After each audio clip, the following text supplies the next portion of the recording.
On this episode, more aftermath from Hurricane Harvey, and a little bit about Princess Diana and Texas State Senator Konni Burton. All that and more on this episode of TrendChat.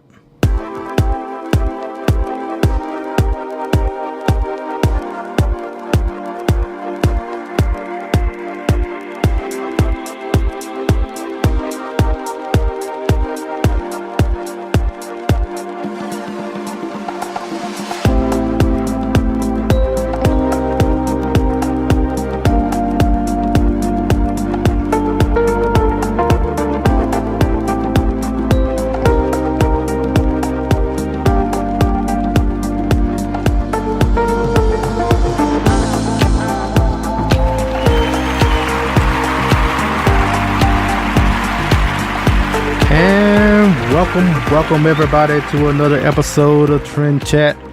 I'm your host Brian Bledsoe, and if you want to connect with us on social media, whether it's Facebook, Instagram, or Twitter, it's all the same name, Trend Chat 24/7. And I write for politichicks.com if you want to read some of my articles. And actually saying that, it's been a while since I've actually put anything on, given with the hiatus and everything, but if you want to read my articles, just go to politichicks.com/author/Brian Bledsoe. Still trying to get the hang of this. Seem like I am still trying to figure it out, the whole routine. And here we are, this like the third episode since we've been back from our little break. But that being said, we're just going to roll with it. And don't forget the book, Politichicks, A Clearing Call to Political Activism, which is available on Barnes & Noble and Amazon. Over 300 pages from contributors like myself, talking about different subjects, whether it's education, healthcare, just political issues in general, social issues, etc. Activism, where my article is featured in that section, talking about being a delegate at the Republican National Convention last year. So I encourage everyone to go pick that up. Now, normally when it comes to hurricanes, especially on the Gulf Coast, you tend to have this, a shortage of oil, given that a good percentage, like 40% of the crude oil production is in the Gulf Coast. So whenever a hurricane or something come through there, it always tends to affect gas prices.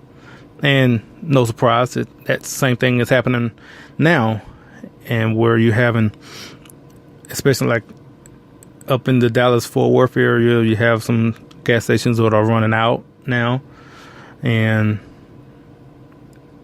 also prices are going up in general. And I'm guessing it's just going to go up in general across the country in the next couple of days, which has prompted the Secretary of Energy, former Texas Governor Rick Perry, to tap into the reserves to try to help out, to smooth out as far as some of the shortages that are going on. It's not going to stop prices from going up altogether. I mean, prices are still going to go up. He said that as well. But it should help as far as shortages in general, because there are some places that don't have any gas at all. So, but this is normally what happens when you have a hurricane that hits the Gulf Coast. And just along with that, but you also, not only with the gas across the country, in Texas too, as far as Texas and Dallas having shortages now, but you still have people down there that are suffering from flooding and everything that has happened in the southeast region. So I know for me personally, as far as the company I'm driving for, just looking as far as if they have any like relief loads or anything to get on some of those and see how I can help in that way. But but it's up to the company if they have anything for us in the company that I'm actually working for. So I mean, there's plenty of companies that are doing things, and so I told them, hey, if you have something, let me know, and put me on. I guess we'll find out later on, probably in the next couple of days or so. And if anyone that is, if you're able to help and donate and any way you can, definitely do that, and because there's definitely a great need down there for the people down in that region. As far as, I mean, you have a lot of flooding in a lot of areas, and people that are definitely going to need every bit to rebuild. So definitely keeping everyone there in our prayers, and the people who are also helping as well, all the volunteers, and just continue to, as what they're saying, like Houston strong, just keep everything, as far as keep your head up, I guess, in a way. So in that sense, that's kind of the overall, the big story right now. I'm actually going to kind of mention this because you might be hearing this in the background. But like I said before, I'm a truck driver, so my studio is basically my truck, and I'm actually recording right now. We're in Chicago, Illinois. If you don't know, I don't know what other Chicagos there are, but Chicago, that's where we're at today, and I am actually at this very moment getting loaded, and you might hear a little bit of movement.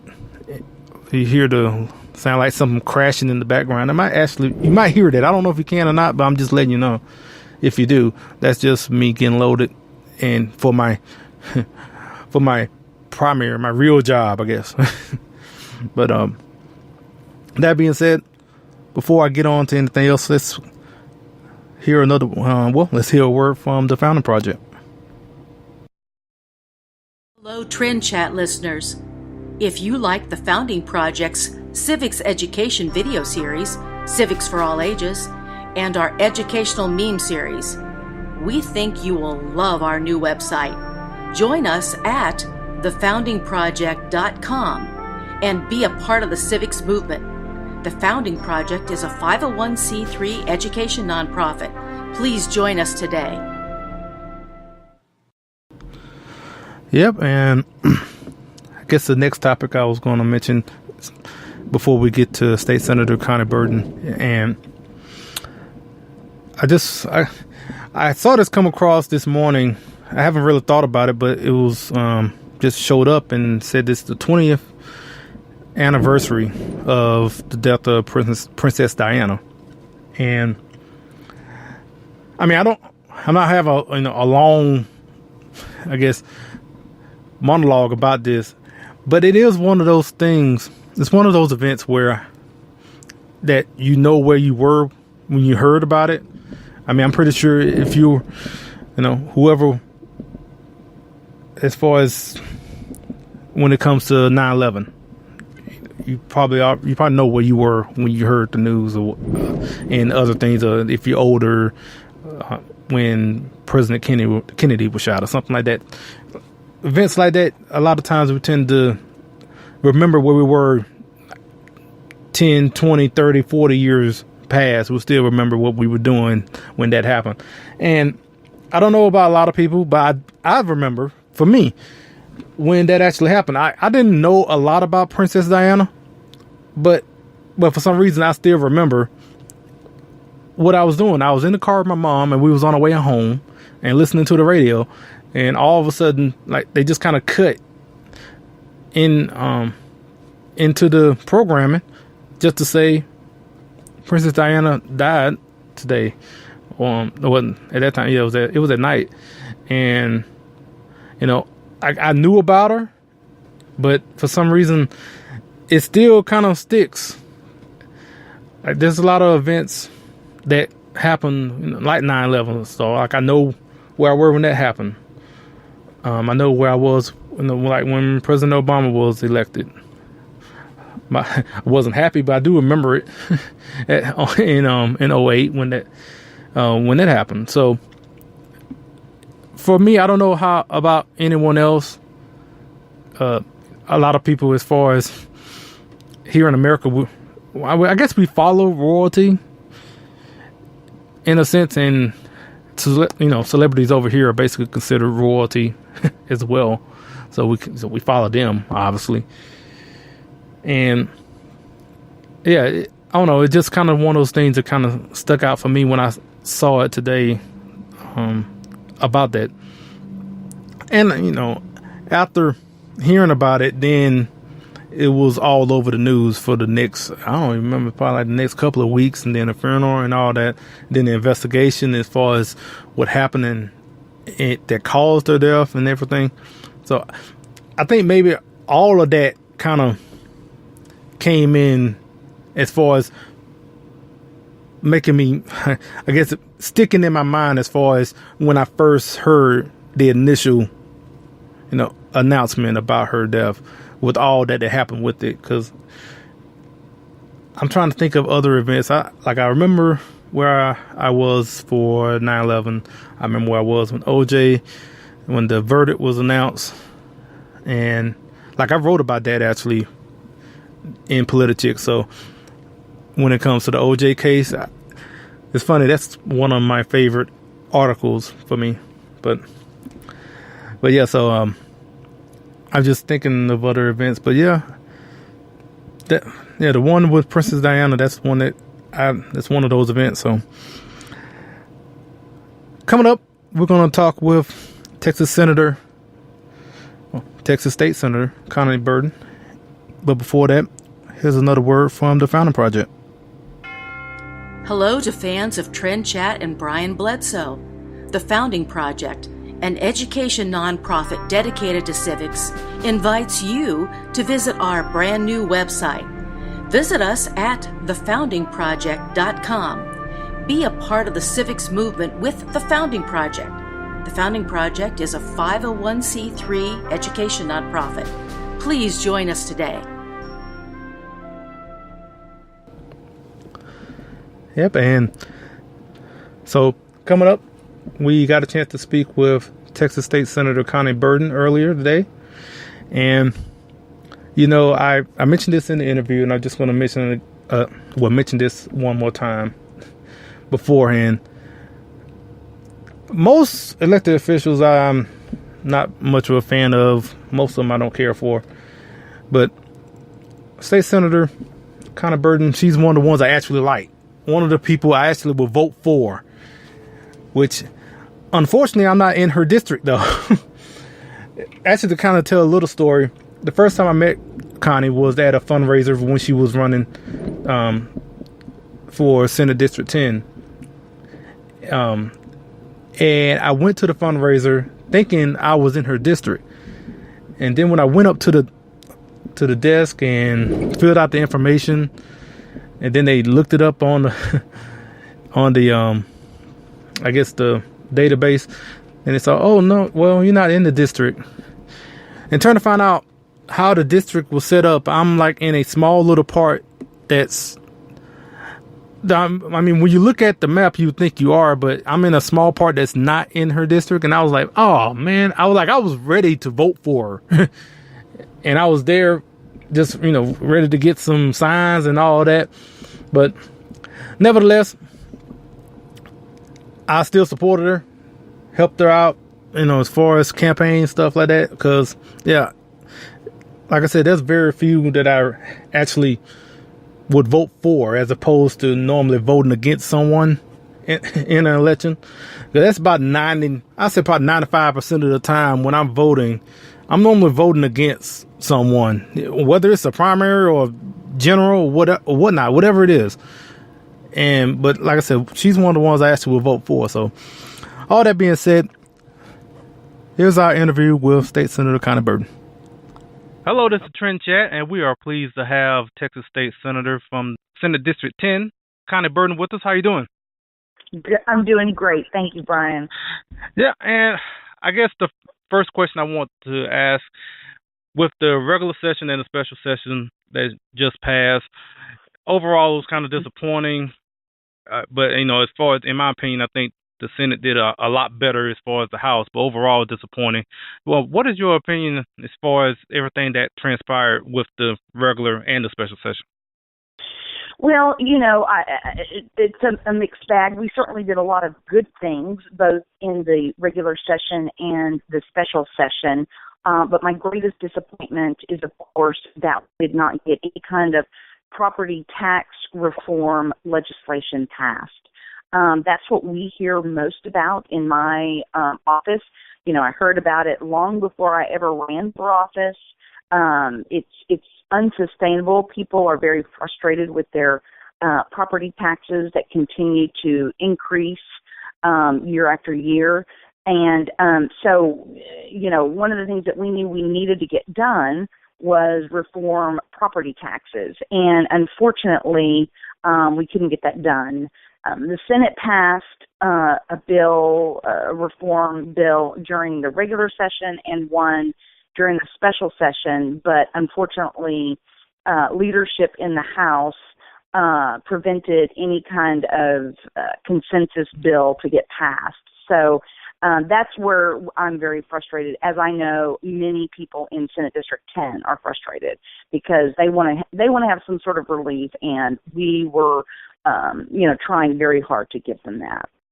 Now, with the regular and the special, I actually heard from some House members who actually were critical of the Senate because of, for me, in my opinion, I feel like y'all were doing a much better job than the House. But I hear from some of the House members, they was criticizing, like, well, they're just passing things and just basically overly critical, I guess, the speed of how things were going.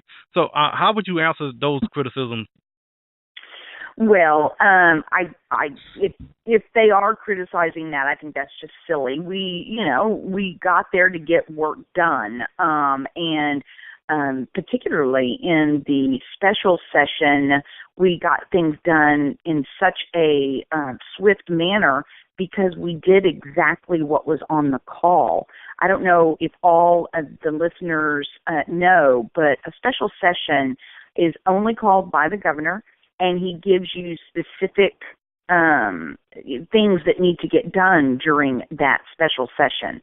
So we got in there and we worked on that on legislation that dealt with those items. Unfortunately, in the House, the leadership there, allowed the House to work on lots of legislation that wasn't even on the call, which is really quite puzzling because that's not how it works. That's not how the special session works. You are called to get legislation passed on certain items. So that was a stalling tactic used by House leadership, and we all knew that.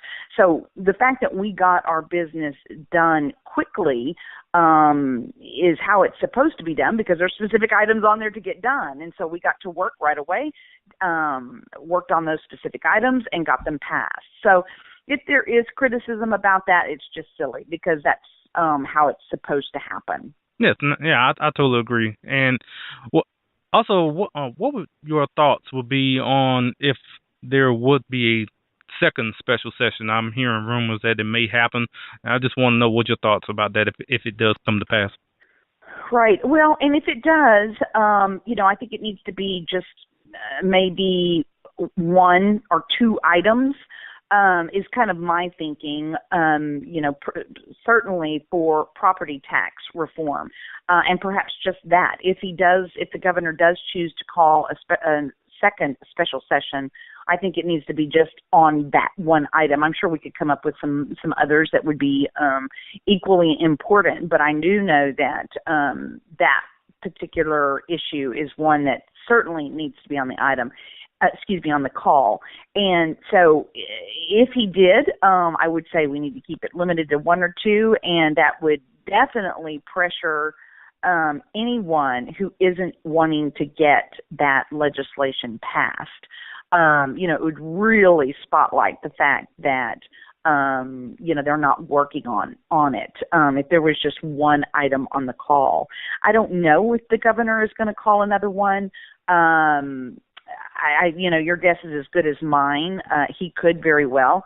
Clearly, he's very, very busy right now with the tragedy unfolding down in South Texas with Hurricane Harvey, and our thoughts and prayers go out to them. And, I think all Texans are working very, very hard to help them first and foremost. So I think right now a special session is certainly on the back of his mind because he's working very hard, as are all Texans, on, the relief efforts from Hurricane Harvey.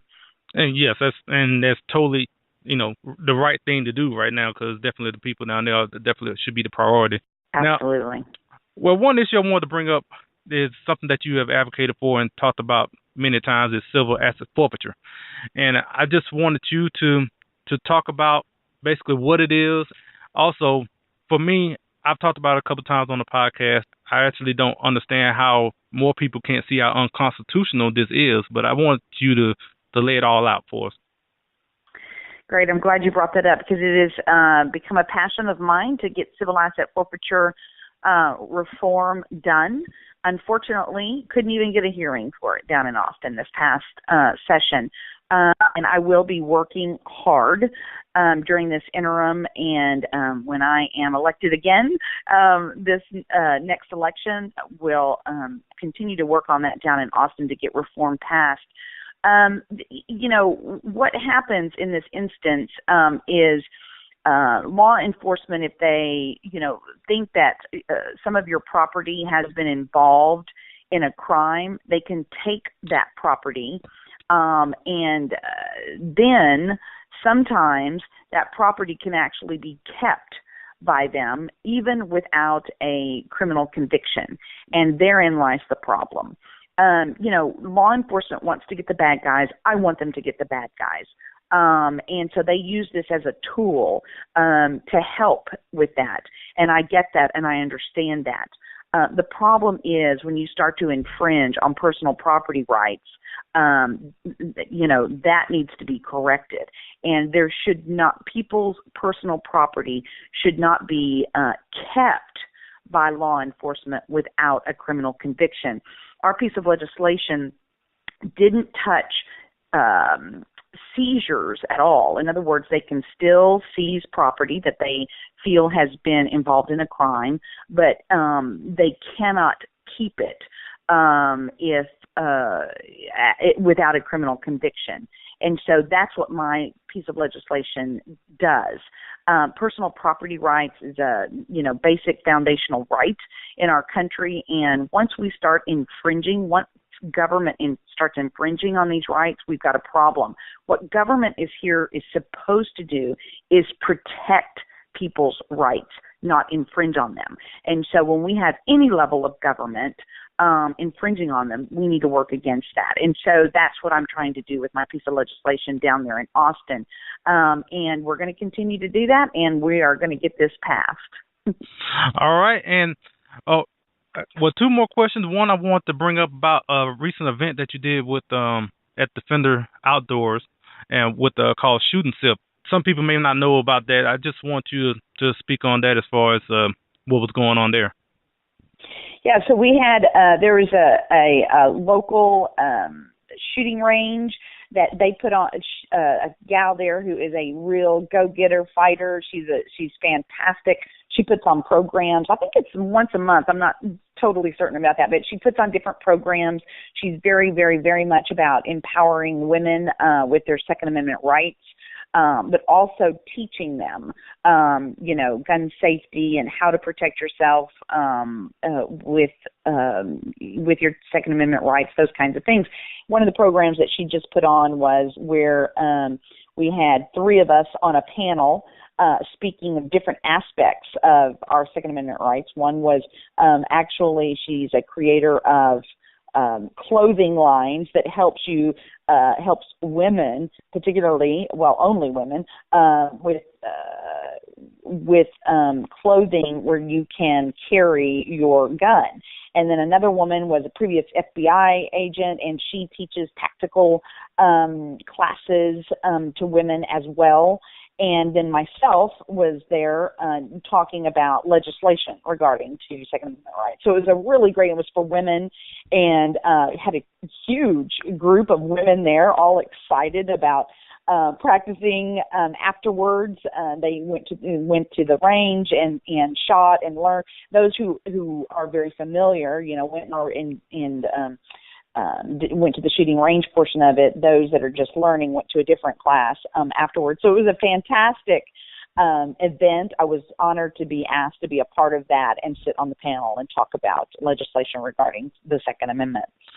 Yes, we're glad that we had Amy Robbins and Jerry Hutchins on the show previously, kind of talk about Amy Robbins was talking about Alexo Athletica, and we had Jerry on to talk about Defender. So friends of the show, as we would say.